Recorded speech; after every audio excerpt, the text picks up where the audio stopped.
afternoon, students. This is 12th standard economics class. நம்ம இது வரைக்கும் first chapter introduction to macro economics பார்த்துருக்கோம். இப்போ அந்த லெசன் ஃபுல்லாக கம்ப்ளீட் ஆயாச்சு, நீங்கள் படிச்சிருப்பீங்க.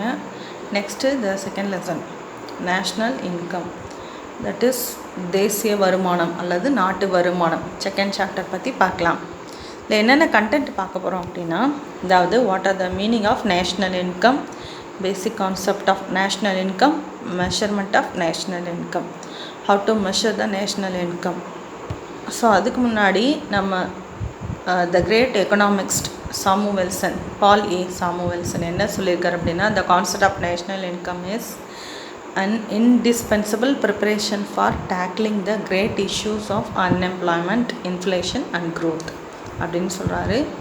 ஸோ அதாவது ஒரு மிகப்பெரிய பிரச்சனை என்னென்னா வேலைவாய்ப்பின்மை, பணவீக்கம், வளர்ச்சி, இது எல்லாத்தையும் சமாளிக்கிறதற்கு தயாரிக்கப்பட்ட ஒரு தயாரிப்பு தான் நேஷ்னல் இன்கம் கான்செப்ட்னு சொல்கிறாரு. ஸோ இதில் என்னென்ன அப்ஜெக்டிவ்ஸ் இருக்குது அப்படின்னு பார்க்க போகிறோம்.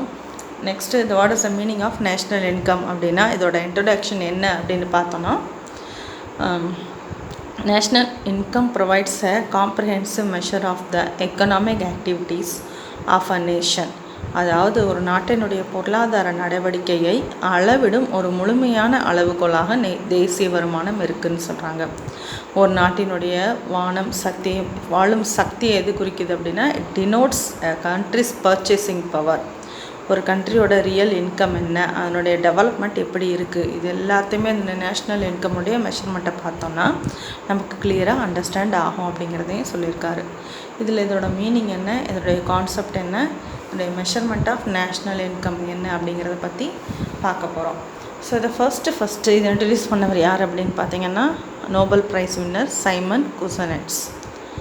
ஸோ இதுதான் நேஷ்னல் இன்கம் அப்படிங்கிற கான்செப்டை இன்ட்ரடியூஸ் பண்ணார்.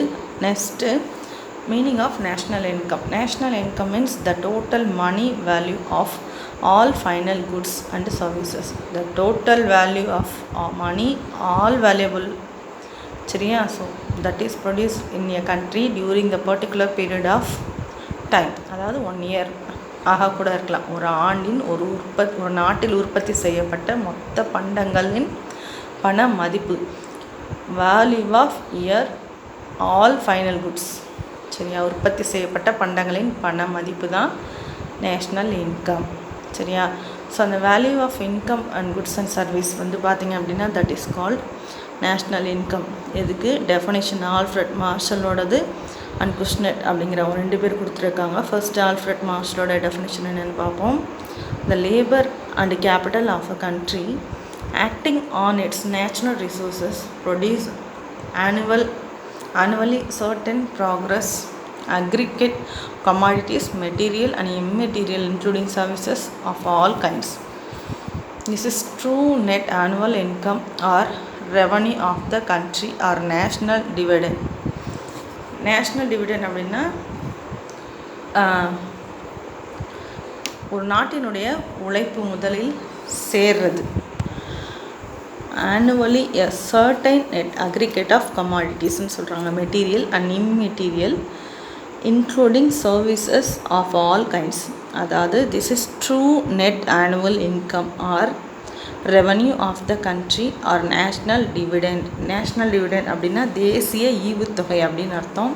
ஸோ இதில் மீனிங் என்ன அப்படின்னு பார்த்தோன்னா, ஒரு நாட்டினுடைய உழைப்பும் முதலும் சேர்ந்தது அங்கே இருக்கக்கூடிய இயற்கை வளங்களை பயன்படுத்தி பண்டங்கள் மற்றும் பணிகளை பயன்படுத்துகின்றன. ஸோ அதாவது தயாரிக்க பயன்படுத்தக்கூடிய இயற்கை வளங்கள், இதுதான் அந்த நாட்டின் நிகர ஆண்டு வருமானம் அல்லது தேசிய வருமானம் அல்லது தேசிய ஈவுத்தொகை. இதை இப்படி வேணாலும் சொல்லலாம். நேஷ்னல் இன்கம் சொல்லலாம், ஆனுவல் இன்கம் சொல்லலாம், ஆனுவல் ரெவென்யூ சொல்லலாம், நேஷ்னல் டிவிடெண்ட். இந்த மாதிரி எந்த டெஃபனிஷன் கேட்டாலும் நீங்கள் ஆல்ஃப்ரெட் மார்ஷலோட டெஃபனிஷன் எழுதணும். அதுக்கப்புறம் ஜிடிபி அண்டு இஃப் டிடக்டிவ்ஸ் அப்படின்னா என்னென்னா, the wealth of the nation can scarcely be inflate from a measurement of national income as defined by the GDP. So அதாவது நம்மளோட நேஷ்னல் இன்கம்மை ஜிடிபி வச்சு தான் கனெக்ட் பண்ணுறோம். ஸோ தேசிய வருமானம் அளவிடப்படுவதன் மூலம் அந்த நாட்டினுடைய நலத்தினை அறிய முடியும் அப்படின்னு சொல்கிறாங்க.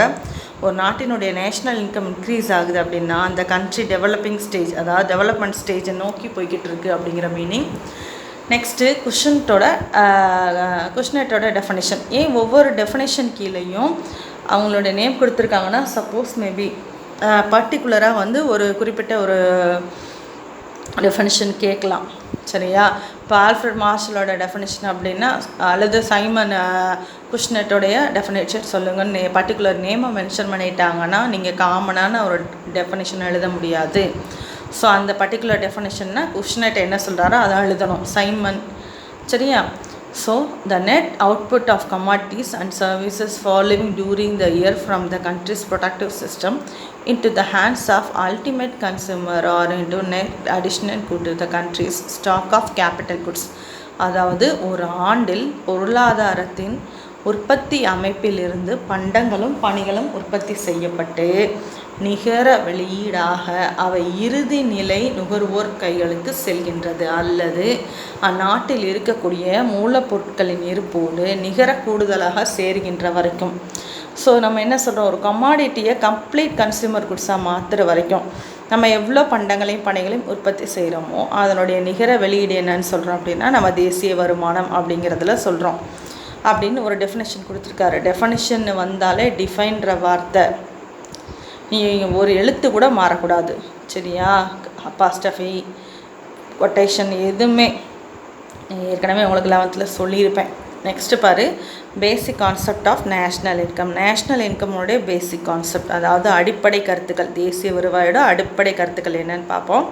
கிராஸ் டொமஸ்டிக் ப்ராடக்ட், அதாவது GDP. Gross national product, that is GNP. Net national product, that is NNP. அடுத்தது என்என்பி, நெட் நேஷ்னல் ப்ராடக்ட். சரியா? Next NNP at factor cost. சரியா? ஸோ நெட் நேஷ்னல் ப்ராடக்ட்னா NNP, net national product at factor காஸ்ட்டுன்னு சொல்லியிருக்காங்க. Next பாருங்கள், personal income, disposable income, per capita income, real income, gross domestic product deductor. So குறைப்பான்னு அர்த்தம் இதுக்கு பேர். சரியா? அப்போ இது ஒன்றொன்றையும் நம்ம வந்து எலாபரேட்டாக பார்க்கலாம். ஃபர்ஸ்ட் ஒன்று கிராஸ் டொமஸ்டிக் ப்ராடக்ட்னா என்னென்னா பார்க்கலாம். கிராஸ் டொமஸ்டிக் ப்ராடக்ட் அப்படின்னா total value of goods and services, total market value of final goods and services produced within a country during a year. இது எப்படி கால்குலேட் பண்ணலாம் அப்படின்னா, அதாவது C plus I plus G plus X minus M அப்படிங்கிறத நம்ம calculate பண்ணிக்கலாம். இப்போது சின்னா கன்சம்ஷன், ஐனா இன்வெஸ்ட்மெண்ட், ஜின்னா government purchase, X means exports, M means imports. X minus எம்னா இம்போர்ட் எக்ஸ்போர்ட்டோடைய ஆட் பண்ணி கவர்மெண்ட்டுடைய பர்ச்சேஸ், எக்ஸ்போர்ட், இம்போர்ட் இது எல்லாமே ஆட் பண்ணணும் அப்படின்னா நமக்கு கிடைக்கக்கூடியது ஜிடிபி, கிராஸ் டொமஸ்டிக் ப்ராடக்ட் கிடைக்கும். அதாவது ஒரு ஆண்டில் ஒரு நாட்டில் உற்பத்தி செய்யப்பட்ட இறுதிநிலை பண்டங்கள் மற்றும் பணிகளின் மொத்த சந்தை மதிப்புன்னு சொல்கிறோம். இதை வந்து கிராஸ் டொமஸ்டிக் ப்ராடக்ட்னு சொல்கிறோம். நெக்ஸ்ட்டு நெட் டொமஸ்டிக் ப்ராடக்ட்னா என்னென்னா, கிராஸ் டொமஸ்டிக் ப்ராடக்டில் இருந்து டெப்ரிசியேஷன், அதாவது sum of the country's capital equipments have become the outdated. ஒரு சில பொருளை உற்பத்தி செய்யும்போது ஏற்படக்கூடிய தேய்மான செலவு, அதாவது தேய்மானத்தை நம்ம கிராஸ் டொமஸ்டிக் ப்ராடக்டோட மைனஸ் பண்ணணும்னா நமக்கு கிடைக்கக்கூடியது நெட் டொமஸ்டிக் ப்ராடக்ட். சரியா? அதாவது நிகர உள்நாட்டு உற்பத்தி கிடச்சிரும். Next cross national product, GNB அப்படின்னா GNP is the total measurement of flow final goods and services at market value. அதாவது மார்க்கெட் வேல்யூவில் பண்டங்கள் மற்றும் பணிகளின் மதிப்பு, ஒரு ஆண்டு உற்பத்தி செய்யப்படக்கூடிய பண்டங்கள் மற்றும் பணிகளின் மதிப்பு நம்ம கணக்கிட்டோம் அப்படின்னா அது முடிவடைந்த பண்டங்களாக இருக்கணும். அதை நம்ம கணக்கிட்டோம் அப்படின்னா that is called cross national product. சரியா? அதாவது மொத்த நாட்டு உற்பத்தி. அது என்ன முடிவடைந்த பண்டங்கள் அப்படின்னா அதுக்கு கீழே என்னென்ன வரும் அப்படின்னா, ஃபர்ஸ்ட் ஒன் பாரு, இந்த கிராஸ் நேஷ்னல் ப்ராடக்ட் எதெல்லாம் வந்து இன்க்ளூட் பண்ணும் அப்படின்னா, அதாவது மொத்த நாட்டு உற்பத்தி அப்படிங்கிறது அஞ்சு ஸ்டேஜில் இருக்குது, 5 ஃபைனல் குட்ஸில் இருக்குது. அது என்ன 5 ஃபைனல் குட்ஸ் அப்படின்னா, the value of final consumer goods and services produced in a country in a year to satisfy the immediate wants of a people. அதாவது மக்களுடைய தேவைகளை நேரடியாக பூர்த்தி செய்யக்கூடிய பண்டங்கள். இதை நம்ம என்ன சொல்கிறோம்? கன்சம்ஷன்னு சொல்கிறோம். நெக்ஸ்ட் இன்வெஸ்ட்மெண்ட் அப்படின்னா என்னென்னா, அதாவது மொத்த உள்நாட்டு மூலதன பண்டங்கள் தனியார் முறையீடுகளில் இது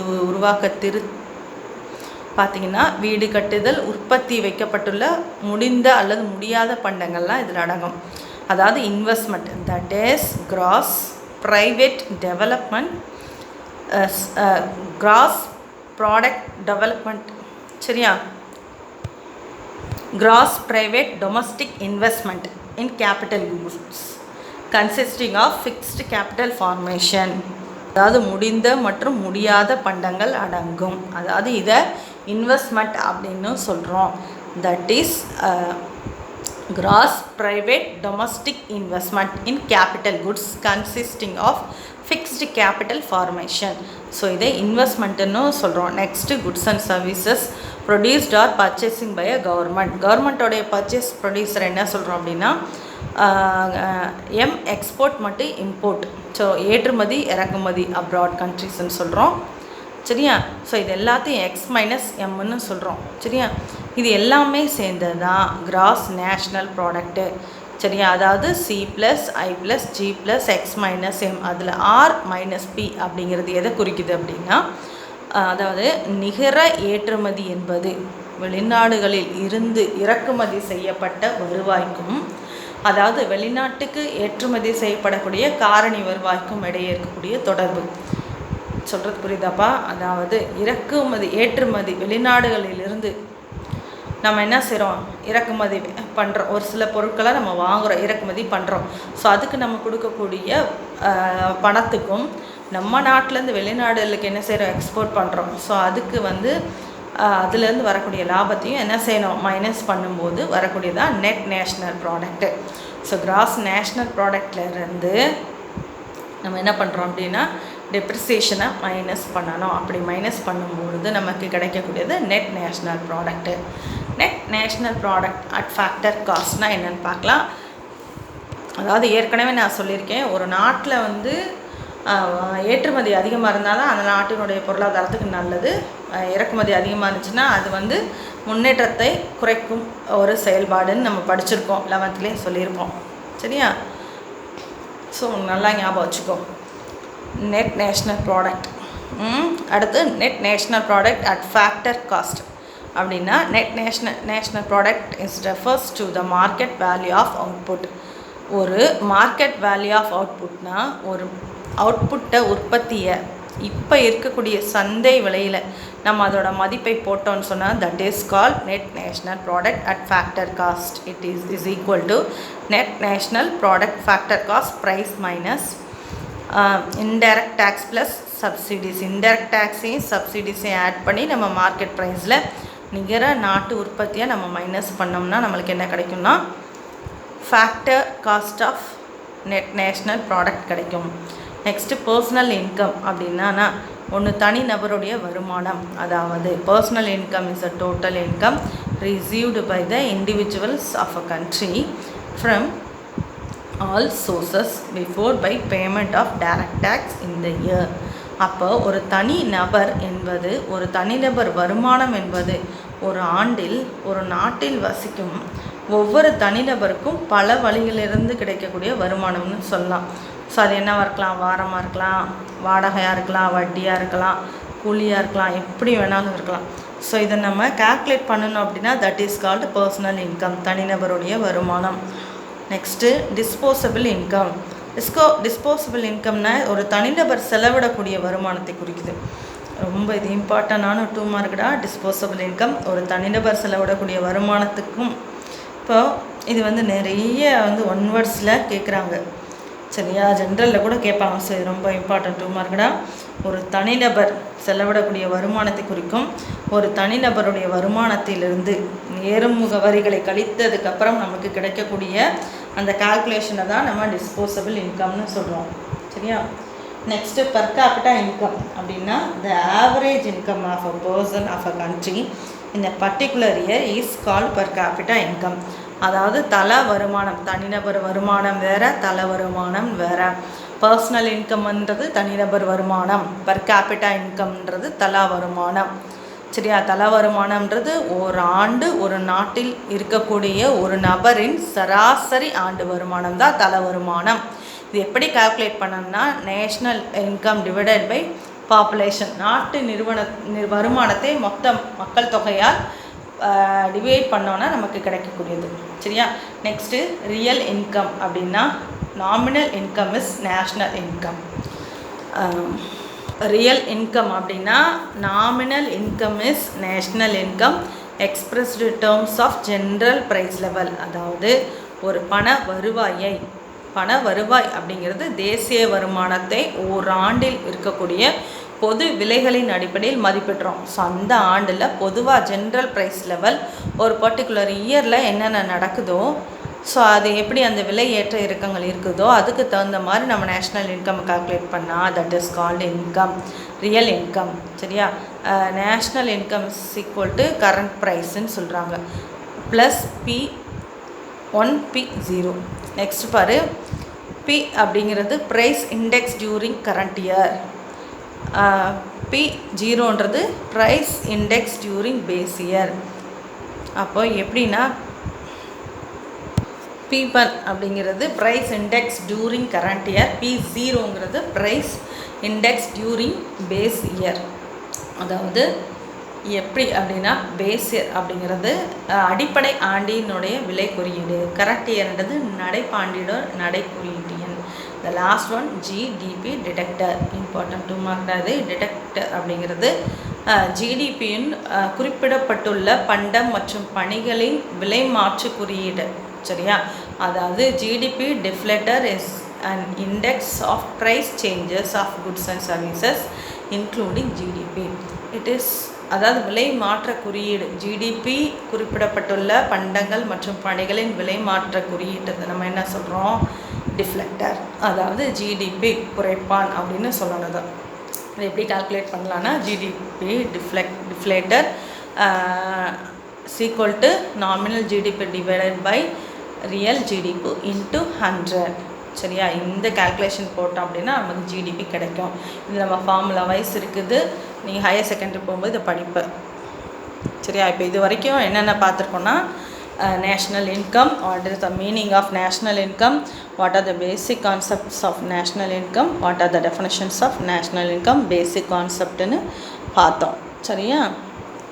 அடுத்து ஜிடிபி, ஜிஎன்பி, என்என்பின்னா என்ன, ஃபேக்டர் காஸ்ட்டு, இதெல்லாம் வந்து இப்போ பார்த்துருக்கோம்.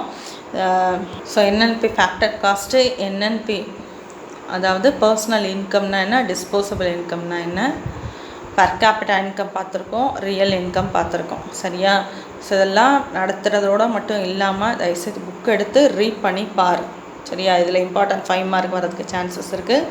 இதோட கண்டினியூவேஷன் அடுத்த கிளாஸில் பார்க்கலாம்ப்பா. தேங்க்யூ.